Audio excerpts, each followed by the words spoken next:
Hello friends, स्वागत है आपका आज की इंटरेस्टिंग रिएक्शन वीडियो में। ये पाकिस्तान का मिनिस्टर लोगों को रिक्वेस्ट कर रहा है कि वो चाय पीना कम करें क्योंकि पाकिस्तान की इकोनॉमी कोलैप्स हो सकती है। मैं ये भी कौम से अपील करूंगा कि हम चाय की एक एक प्याली दो प्यालियां कम कर दें, क्योंकि जो चाय हम इंपोर्ट करते हैं वो भी हम उधार लेकर इंपोर्ट करते हैं। कुछ दिनों पहले ये वीडियो वायरल हो गया था क्योंकि शायद पाकिस्तान भी श्रीलंका के जैसे बैंकरप्ट हो सकता है and Pakistan is worried. Let me tell you why. अगस्त में नए एकेडमिक ईयर के लिए स्टूडेंट्स के लिए बुक्स प्रिंट नहीं हो सकते क्योंकि पेपर खत्म हो चुका है। सिचुएशन इतनी खराब है कि IMF ने सरकारी एम्प्लॉइज की सैलरी ना देने की सलाह दी है। सिर्फ 1 लीटर पेट्रोल 180 रुपए में बिक रहा है। So is this the end of Pakistan economy? समझते हैं कि पाकिस्तान की इकोनॉमी का इतना बुरा हाल हुआ कैसे और इस स्टोरी से भारत क्या लेसन सीख सकता है। वीडियो काफी इंटरेस्टिंग है और इस वीडियो में हम ये सारे पॉइंट्स कवर करेंगे। आपका टाइम काफी प्रेशियस है, इसीलिए ये हैं सारे चैप्टर्स। बट आई सजेस्ट पूरा पिक्चर जानने के लिए इस वीडियो को एंड तक देखिए और अपने दोस्तों के साथ शेयर कीजिए। शायद आपको विश्वास ना हो, लेकिन 1947 के बाद शुरुआती दौर में पाकिस्तान भारत से ज्यादा फास्ट ग्रो कर रहा था और सिर्फ भारत से ही नहीं, पूरे एशिया के एवरेज से पाकिस्तान 2% आगे था। साउथ एशिया की फास्टेस्ट ग्रोइंग इकोनॉमी था पाकिस्तान। तो प्रॉब्लम कहां हुआ? प्रॉब्लम हुआ एक अच्छे प्लान के साथ। That went wrong. 1958 में पाकिस्तान में कई पॉलिटिकल चेंजेस हुए। उनके कॉन्स्टिट्यूशन में फंडामेंटल बदलाव आए और इस बदलाव के लिए रिस्पॉन्सिबल थे ये इंसान, जनरल अयूब खान। एक्चुअली पहले ये पॉलिटिक्स में थे ही नहीं, ये तो पाकिस्तान के पहले नेटिव कमांडर इन चीफ थे। लेकिन जब आर्मी और पॉलिटिशियंस में कॉन्फ्लिक्ट शुरू हुआ तो उन्होंने पाकिस्तान में तख्ता पलट कर दिया और खुद प्रेसिडेंट बन गए। वक्त बदल दिया, जज्बात बदल दिए, जिंदगी बदल दी। इस टाइम पीरियड में पाकिस्तान की सबसे ज्यादा ग्रोथ हुई। मैन्युफैक्चरिंग 8% पर ईयर से ज्यादा स्पीड से बढ़ी। बड़े बड़े डैम्स बने, नेशनल हाईवेज बने। But the road to hell is paved with good intentions. इस ग्रोथ के लिए पैसा आया कहां से? पाकिस्तानी लीडर्स ने एक ऐसा पोर्टल ओपन किया जो आने वाले टाइम में पाकिस्तानी इकोनॉमी को डैमेज करने वाला था। वो पोर्टल है डेट। आज तक पाकिस्तान ने 22 बार IMF से पैसे बोरो किए हैं। सिर्फ IMF से नहीं, एशियन डेवलपमेंट बैंक और वर्ल्ड बैंक से भी पाकिस्तान ने कर्जा लिया है।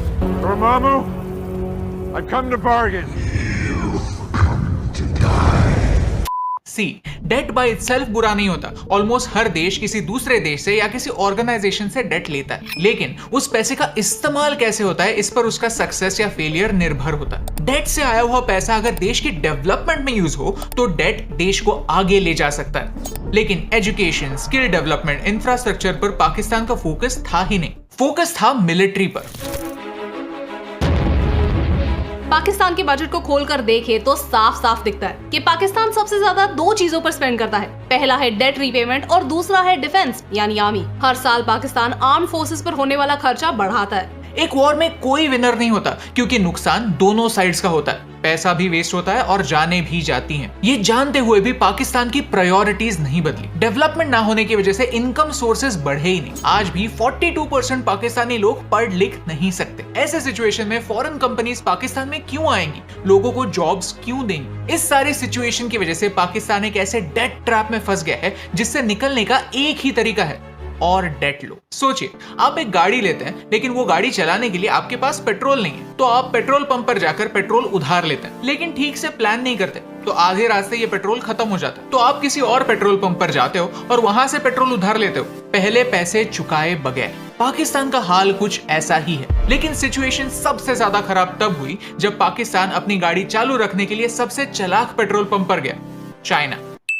जब पूरी दुनिया किसी को लोन देना बंद करती है तब चाइना एज अ सेवियर आगे आता है, लेकिन कुछ बड़े कंडीशंस के साथ। चाइना का डेट ट्रैप कैसे काम करता है आपको तो पता ही होगा। जहां वर्ल्ड बैंक 3 या 3.5% इंटरेस्ट पर लोन देता है, चाइना अप टू 6% चार्ज करता है। जो काम होता है वो काम चाइनीज कंपनीज को ही मिलता है, प्लस वहाँ चाइनीज लोगों को एम्प्लॉयमेंट दी जाती है। पाकिस्तान में जो प्रोजेक्ट्स चाइना डेवलप कर रहा है वहाँ आधे से ज्यादा वर्कर्स चाइनीज है। In Gilgit Baltistan China has cornered some area that even locals can't enter. फिर थोड़े समय बाद अगर प्रोजेक्ट सक्सीड हुआ तो उसमें तो चाइना का फायदा होता ही है, लेकिन अगर प्रोजेक्ट फेल भी हो गया तो उसमें भी चाइना का फायदा होता है, क्योंकि चाइना की कंपनीज ने उससे प्रॉफिट ऑलरेडी कमाया होता है और चाइना ने लोन पर जो इंटरेस्ट कमाया है वो अलग। दुनिया में एटलीस्ट ऐसे 40 देश हैं जिन्होंने अपने GDP के 10% से ज्यादा का लोन चाइना से लिया हुआ है। वेल, ये है ऑफिशियल नंबर, एक्चुअल नंबर किसी को पता नहीं। एज इंडियंस ही हमारे लिए सोचने जैसी बात है कि अगर पाकिस्तान चाइना का लोन वापस नहीं कर पाया तो क्या होगा। अगर हमने गाड़ी लोन पर ली और EMI टाइम पर नहीं भरा तो बैंक गाड़ी उठाकर ले जा सकती है। China Pakistan economic corridor POK से होकर गुजरता। अगर पाकिस्तान चाइना को ये एरिया लीज पर देता है तो ये भारत के लिए बैड न्यूज होगी। आज की घड़ी में पाकिस्तान पर 130 बिलियन डॉलर्स का कर्जा है और अब ये कर्जा चुकाने के लिए IMF से फिर से कर्जा लिया जा रहा है। ओनली अ पोर्शन दो IMF से 6 बिलियन डॉलर्स का कर्जा लिया जा रहा है और उनका कर्जा 130 बिलियन डॉलर्स है। पाकिस्तान के मिनिस्टर ने जब लोगों को 1 कप चाय कम करने के लिए कहा तो कई लोग हंसे होंगे, लेकिन इसका रीजन क्या है? पाकिस्तान दुनिया का सबसे बड़ा चाय इंपोर्ट करने वाला देश है। एक साल में पाकिस्तान 600 मिलियन डॉलर से ज्यादा चाय की इंपोर्ट में खर्चा करता है, जिसे खरीदने के लिए प्रेशियस फॉरेन रिजर्व्स यूज होते हैं। जून की शुरुआत में पाकिस्तान के पास सिर्फ आने वाले 2 महीने के इंपोर्ट बिल्स पे करने के लिए पैसे थे। Extreme times call for extreme measures. चाय कम करने के साथ साथ पाकिस्तान ने दुकानदारों को शॉप्स जल्दी बंद करके इलेक्ट्रिसिटी बचाने के लिए कहा है। फ्राइडे के दिनों वर्क फ्रॉम होम करने के लिए कहा है ताकि पेट्रोल बचे। गवर्नमेंट ऑफिशियल्स को अब्रॉड ट्रिप लेने से मना किया। साथ ही साथ कुछ शहरों में ऑल्टरनेट डेज पर स्ट्रीट लाइट्स ऑफ करने के लिए भी कहा है। ये बातें छोटी लगती जरूर है, लेकिन सिचुएशन की सीरियसनेस लोगों तक पहुंचाने के लिए ऐसे स्टेटमेंट्स करने पड़ते हैं। रिमेंबर, पाकिस्तान में आज भी 42% लोग पढ़ लिख नहीं सकते। इकोनॉमी का हाल उन तक भी पहुंचाना है। तो भारत को पाकिस्तान से क्या सीखना चाहिए? हमें क्वालिटी एजुकेशन पर फोकस करना ही होगा। पाकिस्तान 2.5% एजुकेशन पर खर्चा करता है और भारत 3.5%। डिफरेंस उतना भी ज्यादा नहीं है जितना लगता है। ये नंबर डेवलप देशों में 7% होता है। हमें कंपैरिजन उनसे करने की जरूरत है, प्लस हमें भारत में अपॉर्चुनिटीज डेवलप करने की जरूरत है। आज तक पाकिस्तान में एक भी प्राइम मिनिस्टर ने 5 साल की टर्म पूरी नहीं की है। या तो उनका असैसिनेशन हुआ है या उनके ही लोगों ने उनकी सरकार गिरा दी। पॉलिटिकल स्टेबिलिटी ना होना फॉरेन इन्वेस्टमेंट को दूर रखता है। जहां गवर्नमेंट्स 5 साल की गारंटी नहीं दे सकती, वहां कंपनीज अगले 50 सालों के लिए इन्वेस्ट क्यों करें? भारत दुनिया का 2nd लार्जेस्ट मार्केट है, फिर भी फॉरेन कंपनीज अपने प्रोडक्ट्स बाहर प्रोड्यूस करके सिर्फ यहाँ बेचना पसंद करते हैं। ऐसा क्यों? क्योंकि हमारे लॉज बहुत उलझे हुए हैं। यहाँ इन्वेस्ट करना, जॉब्स जनरेट करना दुनिया रिस्की समझती है। इसीलिए 2020 के बाद जो अपॉर्चुनिटीज चाइना से भारत आनी चाहिए थी, वो वियतनाम, बांग्लादेश, थाईलैंड जैसे देशों में पहुंच रही। गलती हमारे पॉलिटिशियंस के एटीट्यूड की है। नई सरकार पिछले सरकार के अच्छे और बुरे दोनों डिसीजंस को रिवर्स करने में अपनी एनर्जी वेस्ट करती है। फॉर एग्जाम्पल, आज हर दिन भारत 40 किलोमीटर के हाईवेज बना रहा है। ये अपने आप में एक रिकॉर्ड है जो सबके लिए अच्छी बात है। ये अचीव करने के लिए एक सिस्टम बन चुकी। अब अगर 5 सालों बाद कोई दूसरी सरकार आती है और सब कॉन्ट्रैक्ट्स कैंसिल कर देती है, सिर्फ ये प्रूव करने के लिए कि पहले की सरकार बेकार थी, तो नुकसान इस सरकार का नहीं, भारत के सब लोगों का होगा। ऑपोजिशन का काम देश को रोकना नहीं, देश को आगे ले जाना होता है। सत्ता का खेल तो चलेगा, सरकारें आएंगी जाएंगी, पार्टियां बनेगी बिगड़ेंगी, मगर ये देश रहना चाहिए, इस देश का लोकतंत्र अमर रहना चाहिए। अगर आपको इस वीडियो से वैल्यू मिली, कुछ नया सीखने मिला, तो इस वीडियो को शेयर कीजिए और लाइक बटन प्रेस कीजिए। क्या आप पाकिस्तान की पॉलिटिक्स और इकोनॉमी पर और वीडियोस चाहते हैं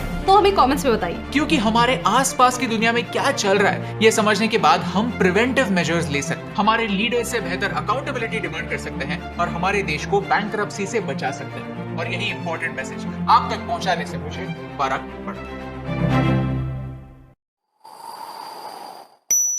इससे पहले भी वर्ल्ड अफेयर नामी चैनल की एक इससे मिलती जुलती वीडियो पे रिएक्शन किया था, लेकिन इस वीडियो के लिए खसूसी तौर पर सजेस्ट किया गया था, इसलिए जहाँ पर सजेशन होगी वहाँ पर रिएक्शन तो होगा। और रही बात एहसन इकबाल साहब के उस क्लिप की जो वीडियो के शुरू में दिखाया गया, जिसमें वो चाय की प्याली कम करने का नुस्खा दे रहे हैं, तो उन्हें इस बयान की पूरी कीमत देना पड़ेगी। दूसरी तरफ मुझे सुन के अच्छा भी लगा कि पाकिस्तान दुनिया का सबसे बड़ा चाय का इंपोर्टर है, इंपोर्ट करने वाला है, लेकिन 600 मिलियन डॉलर की इंपोर्ट अच्छी खासी हो जाती है। लेकिन जब पाकिस्तान इंडिया से चाय लेता था, इंडिया के आसाम के जंगलात की बेहतरीन और मज़ेदार चाय, तो उस वक्त पाकिस्तान का यही इंपोर्ट बिल तकरीबन 300 से 350 मिलियन डॉलर के आसपास बनता था। तो यकीनी तौर पर पाकिस्तान का इंपोर्ट बिल इंडिया से चाय ना लेने की वजह से डबल तो हुआ है, और ये पाकिस्तान के फॉरेन रिजर्व के ऊपर एक बोझ भी है। लेकिन ये इतना बड़ा बोझ भी नहीं कि पाकिस्तान की पूरी इकानमी चाय के एक कप में डूब जाए। और पेपर क्राइसिस की बात कीजिए तो सच में पाकिस्तान सारे का सारा पेपर इंपोर्ट करता है, और हमारी पेपर इंडस्ट्री को इतनी खास है नहीं, या तो उसकी बैकग्राउंड ही बिल्कुल भी नहीं है, या फिर वो इस काबिल नहीं है कि वो पाकिस्तान की ज़रूरत पूरी कर सके। तो इसलिए हमें पेपर तकरीबन इंपोर्ट करना पड़ता है और आलमी सतह पर उसकी कीमत ज़्यादा होने की वजह से पाकिस्तान को इसके दुश्वारी का सामना करना पड़ रहा है। ये बात बिल्कुल हकीकत है। लेकिन दूसरी तरफ जो IMF की बात की गई कि IMF ने तनख्वाहें बढ़ाने से रोक दिया है, इस पे हुकूमत पाकिस्तान ने बिल्कुल भी अमल नहीं किया और 2022-23 के बजट में पाकिस्तान की वफाकी हुकूमतें और सूबाई हुकूमतों ने मुलाजमीन की तनख्वाहों में 15% और पेंशन में भी 15% इजाफा किया है। इलेक्ट्रिसिटी क्राइसिस बिल्कुल है, इसमें कोई शक नहीं। बिजली पाकिस्तान में आजकल बहुत बार ब्रेक करती है और घंटों घंटों के लिए बिल्कुल भी नहीं आती। हर मामला ज़िंदगी डिस्टर्ब हुए पड़े हैं। लेकिन इसका ये मतलब नहीं कि पाकिस्तान में बिजली बनाने का पोटेंशियल नहीं है, बल्कि इसकी वजह यह है कि पाकिस्तान में फर्नेस ऑयल से बिजली बनाई जाती है और डैमों से ज़्यादा जो बिजली है वो रेंटल पावर बनाते हैं, जिसके लिए हमें ऑयल बड़े पैमाने पर इंपोर्ट करना पड़ता है। और पाकिस्तान के रिजर्व, फॉरेन रिजर्व इस वक्त $10 बिलियन पे खड़े हैं। तो इसलिए हुकूमत पाकिस्तान ये रिस्क नहीं ले रही कि सिर्फ बिजली पूरी करने के लिए अपने इन रिजर्व्स को भी झोंक दिया जाए। तो हुकूमत पाकिस्तान की मजबूरी अवाम पाकिस्तान बहुत अच्छी तरह समझते हैं और बिल्कुल एक कंप्रोमाइज़ की सूरत हाल है। दूसरी तरफ पेट्रोल की बात की गई तो पेट्रोल 180 रुपये कहीं भी नहीं है पाकिस्तान में। पेट्रोल की कीमत इस वक्त 234 रुपये है और जिस वक्त मैं ये वीडियो बना रहा हूँ, हो सकता है कि जब आप ये वीडियो देखें उस वक्त पेट्रोल की कीमत 250 रुपये भी हो चुकी हो, क्योंकि पाकिस्तान में हर 15 दिनों के बाद पेट्रोलियम मसनूआत की कीमतों में इजाफा होता है। पेट्रोलियम, जितनी भी पेट्रोलियम प्रोडक्ट है उनकी एक्सपोर्ट और इंपोर्ट डॉलर में होती है, इसलिए अगर हम डॉलर के तनाजुर में देखते हैं तो पाकिस्तान में आज भी पेट्रोल की कीमत $1 और 12 से 13 सेंट के आसपास है। यही कीमत हमें इंडिया में भी देखने को मिलती है। तो इसलिए पेट्रोल को लेकर इतनी कोई क़यामत यहाँ पर है नहीं। और रही बात पाकिस्तान के श्रीलंका बनने की, तो ऐसा इम्कान ना कल था, ना आज है और ना कल होगा। ये हमारे सियासतदानों का सियासी बयान तो हो सकता है, लेकिन पाकिस्तान की रियासत की रूट्स जो चलाने वाले हैं, जो पाकिस्तान के करते धरते हैं, वो बिल्कुल भी कभी उन्होंने इस चीज़ का प्रेशर ही नहीं लिया कि पाकिस्तान बैंकरप्ट हो जाएगा या पाकिस्तान का दिवालिया निकल जाएगा। अगर पाकिस्तान जितने हालात, श्रीलंका जितने हालात पाकिस्तान के ख़राब होते तो यहाँ पे भी आपको श्रीलंका की तरह लोग लाइनों में लगे पेट्रोल भरवाते हुए दिखाई दे रहे होते या ये हुक्मरानों के घर जलाते हुए दिखाई दे रहे होते। पाकिस्तान में हालात इतने ख़राब नहीं है जितने बताए जाते हैं। जितनी उम्मीद रखी जाती है पाकिस्तान के हालात ख़राब होने की, वो उम्मीद भी बर नहीं आएगी, क्योंकि पाकिस्तान की मईशत को काफ़ी हद तक स्टेबिलिटी मिल चुकी है। IMF की तरफ से $2 अरब के आसपास मिलने का इम्कान है और चाइना की तरफ से $2 अरब 30 करोड़ डॉलर भी मिल चुके हैं। तो एक बार के लिए पाकिस्तान मुश्किल दिन माशी वक्त से निकल चुका है। पार्टीशन के बाद से पाकिस्तान भारत से ज़्यादा तेज़ी से ग्रो कर रहा था, थैंक्स गॉड किसी ने तो माना।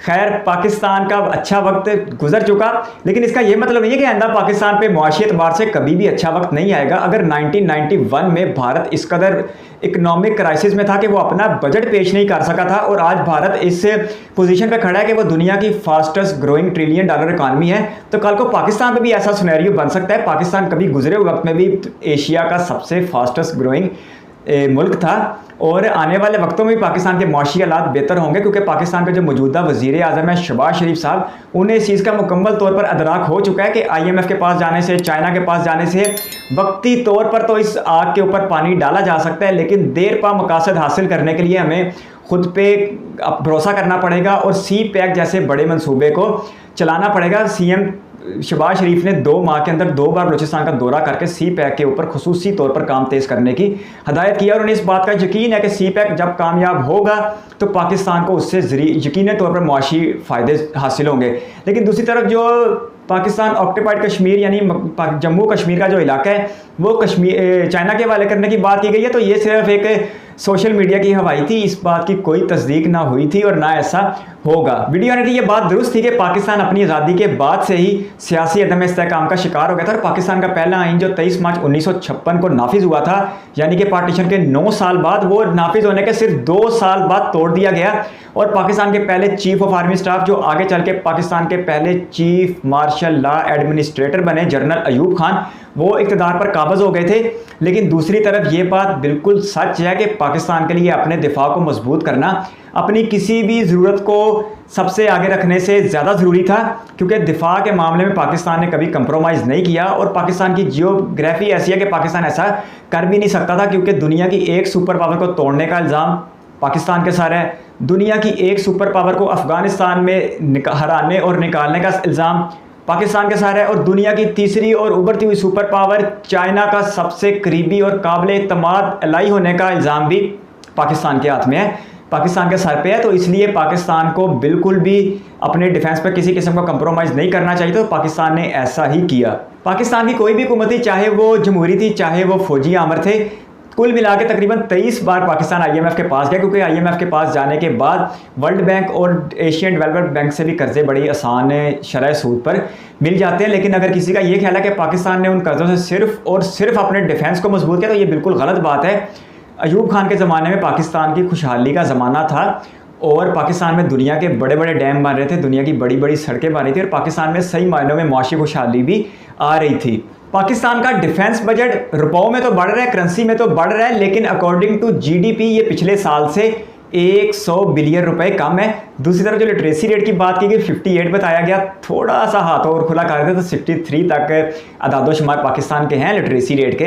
लेकिन दूसरी तरफ ये भी हकीकत है कि ये भारत से बहुत कम है। डिफेंस का बजट ज़्यादा और एजुकेशन का कम, ये सिर्फ पाकिस्तान का मसला नहीं है। भारत के फिगर तो सच में हैरान कर देने वाले हैं। भारत में 2022-23 के फाइनेंशियल ईयर के लिए 70,000 करोड़ रुपए रखे गए तालीम के लिए, लेकिन 5,25,000 करोड़ रुपए रखे गए हैं डिफेंस के लिए।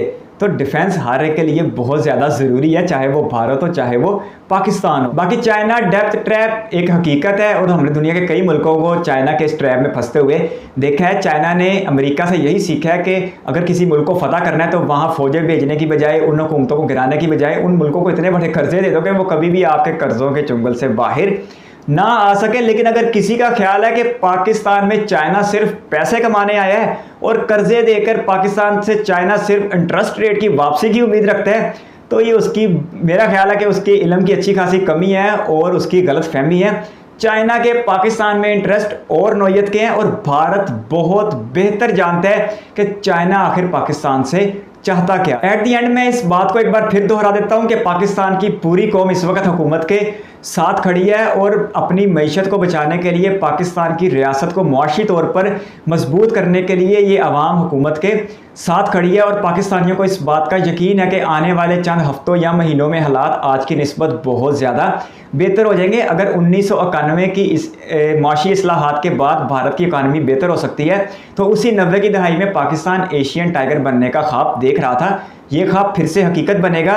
ऐसा नहीं है कि पाकिस्तान श्रीलंका बनेगा, बल्कि पाकिस्तान भी भारत की तरह एक उभरती हुई मैशत बन के सामने आएगा। हमारी नेक तमन्नाएं हैं भारत की मईशत के लिए, भारत के 140 करोड़ अवाम के लिए, और हमें पूरा यकीन है कि भारत के 140 करोड़ अवाम हमारे 22 करोड़ अवाम के लिए अच्छा सोचते हैं। बजाय कि वो सोचे कि हम श्रीलंका बनेंगे, वो सोचे कि हम उनकी तरह तरक्की याफ्ता होंगे। ये खित्ता तरक्की करेगा तो सबको अच्छा लगेगा, पूरा खित्ता तरक्की करेगा तो सब आगे बढ़ के तरक्की करेंगे, बजाय इसके कि एक हमसाया बहुत आगे निकल जाए और दूसरा बहुत पीछे रह जाए। आपके कीमती वक्त का शुक्रिया। अगर आप भी किसी वीडियो पर रिएक्शन चाहते हैं तो अपनी कीमती राय कमेंट बॉक्स में ज़रूर दीजिएगा। इस वीडियो को कीमती समय देने के लिए बहुत सारा धन्यवाद।